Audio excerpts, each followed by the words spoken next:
Alright then, yesterday we saw the release of the third Dev Talks episode for Battlefield 5, and it focused on weapons and progression. We got a look at some gameplay, only briefly, of 4 of the recently announced weapons coming to the game that we haven't seen in gameplay so far, and we got a sneak peek at another weapon coming as part of the Tides of War live service.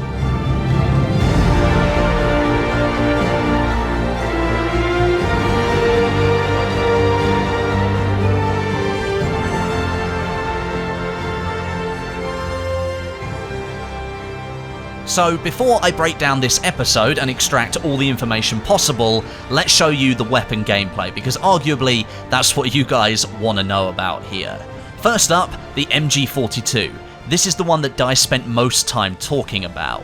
This is one of the 2 MMGs coming to the launch of the game, the other being the MG34 that we last saw in the closed alpha back in July. It's essentially the MG42, a heavier, harder-hitting brother of the MG34, and it can fire faster as well, but it's extremely hard to control. The only way to properly aim down sights with it is to deploy the bipod whilst you're prone or behind cover, which severely limits its use cases. But DICE is essentially balancing it as a defensive weapon. Firing at 1,000 rounds a minute, it literally is a bullet hose, so you can deny entry to areas by simply firing it where you think enemies might be. Now, as you can see from the footage as well, with enough bullets you can destroy sandbag walls with it, and if it overheats you've got to switch out the barrel for a brand new one. It's been confirmed also that one of the specialization options in the progression tree for the MG42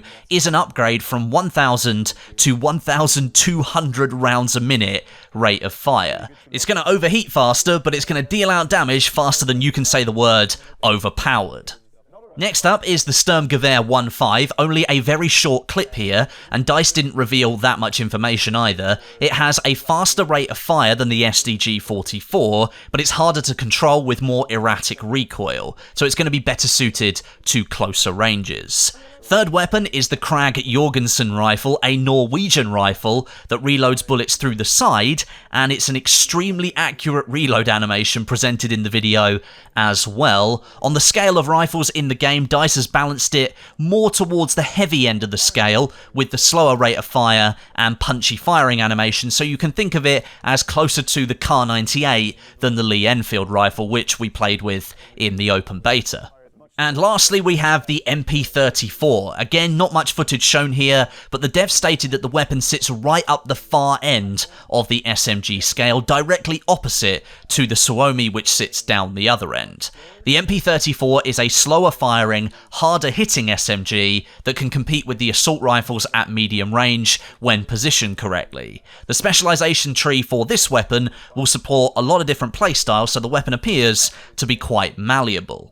And now, the mention of weapons coming in the Tides of War. Right at the end of the Dev Talks episode, this clip was played, where the soldier hovers around the window for slightly longer than would be natural, and you can see a weapon lying on the box outside. At first, zooming in, I thought it was the Fedorov Degtyarev, which was added to Battlefield 1 as a weapon you'd get if you pre-ordered Battlefield 5, but after being told that that wasn't the weapon I was looking at, and a few other people taking a look, it seems this weapon is the Dalila Carbine, I think it's pronounced. Might have butchered that, but there we go. This was a British weapon designed in 1942, and although only produced in very small numbers, it was thought to be one of the quietest weapons ever made because of its fully integrated suppressor and use of subsonic rounds. It was a weapon kind of Frankenstein from lots of others. Its design was based on the SMLE Mark III, but it fired 45 ACP rounds using a modified barrel from a Thompson submachine gun and used modified M1911 magazines to feed bullets into the system. It could fire between 20 and 30 rounds a minute, and it used a bolt action. If this indeed is the weapon we are looking at here on screen, then it looks like we're set for some rather cool weapons from World War II to make their way into Battlefield 5 after launch. Okay, on to the rest of the video now. Still plenty of information to get through here. First, some updates from previous episodes. David Serlin came on to the video to express some updates. He's released an updated look on the distance haze that was shown recently. This is a lighting effect that DICE is going to be adding to the final game to help players stand out from busy backgrounds, because of course there is no 3D spotting in this game. It's harder to see people now. Previously, this is what it looked like. And here is what it looks like today. You can definitely see some of that rather harsh washing out has gone, and instead we're left with a lighter overall look. This is what the Rotterdam map is going to look like at launch, give or take a little bit more tweaking, but this is only for the Rotterdam map, and the lighting on other maps will be tweaked separately. Next, David gave us an update on the super fast and totally not intended time to death in the open beta. This is where you would get shot in the back and look like you died in like 1 or 2 frames, rather than taking damage in different frames and giving you time to react.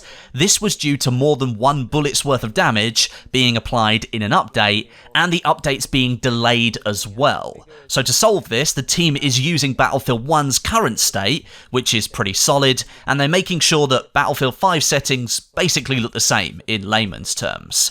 And lastly, an update on controller auto-aim. For Battlefield 5, DICE is changing up the system completely. The team is currently in the process of removing the snapping feature that was present in Battlefield 1. That was a feature that made it extremely easy to land shots on target, and instead the team is focusing on magnetism of aiming, which is the effect of slowing down aim when it moves across a target.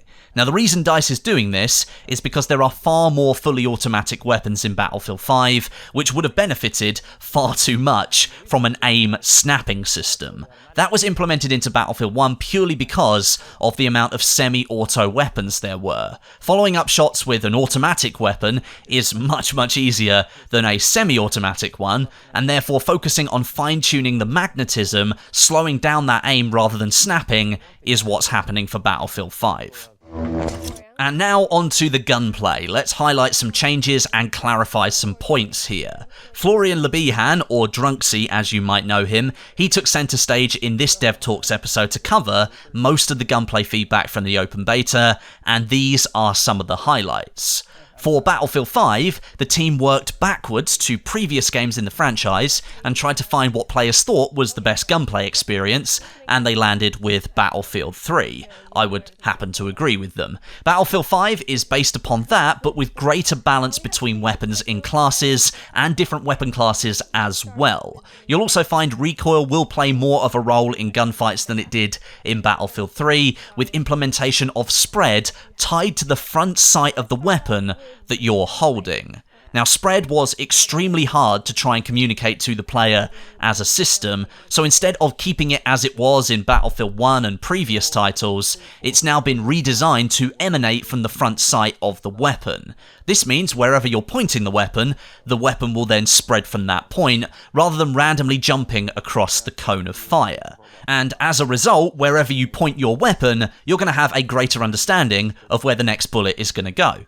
Next, the implementation of proper recoil patterns will allow any player to learn the basics of a gun very quickly, meaning they can get some kills and start to feel comfortable. Each weapon is going to have a predictable first few bullets, after which things become a little bit more erratic. It's those more erratic bullets that will separate the more experienced players from the rest. Learning to control those, or knowing when to finish that burst and start a new one, will likely be very key in gunfights. The time to kill was a big piece of feedback from the open beta. DICE is already taking steps to address this, especially for certain weapon types, which seem to dominate, and I'm looking directly at you, STG44. The maximum damage of all automatic rifles in the game has been reduced from 27 to 25, and the headshot multiplier increased from 1.9 to 2.0, meaning that players on low health, without the means to regenerate any of that health, will stand a better chance of escaping death more regularly. The idea is that a player who has full control of their weapon and knows exactly what to do with it should still be able to kill someone and finish them off, but perhaps a less skilled player or someone who's simply firing quickly trying to finish you off in a tight situation might not do the damage that's needed. DICE is sort of opening the door on slightly low health situations, so the chance of you staying alive is now a little bit higher. We get a small live look here at the improved reflex sight in Battlefield 5. This is one of many sights in the game. There are plenty more that you can choose from. This has had its tint toned down and the crosshairs toned up in order to make things more visible through the sight, and so you don't lose track of the crosshairs as well. Florian did actually show this off in his dev takeover on Twitter a few weeks back. And lastly, let's talk about the STG-44. DICE is tweaking it separately. The open beta revealed that despite trying to balance it as a jack-of-all-trades, master-of-none kind of weapon, things weren't really quite set right.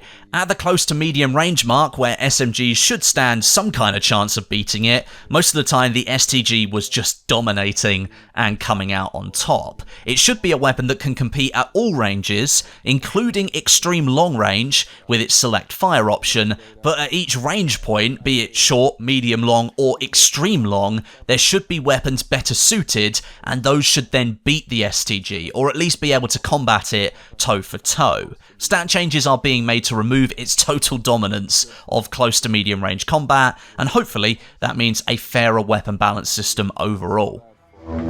In general, I'd say that's a pretty good update. We got a brief look at some new weapons and some nice details about how things are going to be when it comes to gunplay at the launch of Battlefield 5. Let me know how you're feeling down below in the comments section. Which weapons are you excited to get your hands on? And are you happy overall with how Battlefield 5 is now shaping up?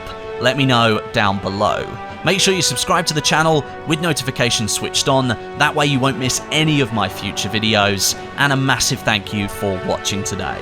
But until next time, my name is Westie, and I'll catch you guys in the next video.